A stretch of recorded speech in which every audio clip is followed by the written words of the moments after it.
l'heure du reportage sur l'Afrique. Au Congo-Brazzaville, la centrale hydroélectrique Timbulu, dans le département du Koul, menacée d'effondrement.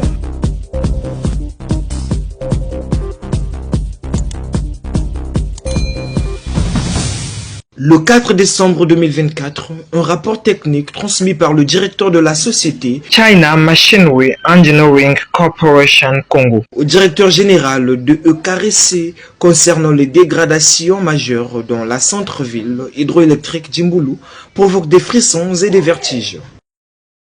Nous avons observé un effondrement localisé du sol embêtant devant la centrale, qui ne constitue pas un incident isolé.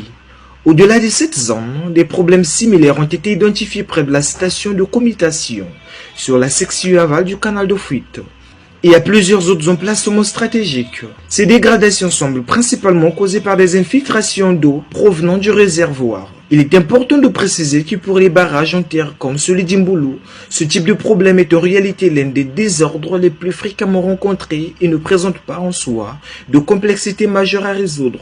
Selon le rapport de la société SEMEC Congo, dont une copie est parvenue ce mercredi après-midi à notre rédaction. Dans le cadre de notre contrat initial d'assistance technique, nous avions initialement affecté un ingénieur civil sur site, chargé du suivi quotidien des bâtiments et de structures du barrage. Son rôle était de prévenir, détecter et résoudre rapidement les problèmes potentiels. Durant cette période de supervision continue, aucun incident significatif n'a été enregistré. Malheureusement, pour des considérations budgétaires, vous avez décidé de supprimer ce poste d'ingénieur civil lors du nouveau contrat, laissant votre société entièrement responsable des travaux techniques. Force est de constater que ces responsabilités n'ont pas été assumées de manière satisfaisante, ce qui est particulièrement préoccupant, précise le même rapport signé par le DG de la société SEMEC Congo, Zhang Pingeng.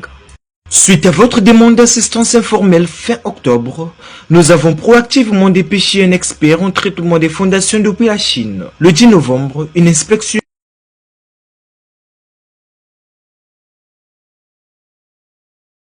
du sol ou la protection des pentes, bien que relativement simple, ne constituerait pas une solution durable, souligne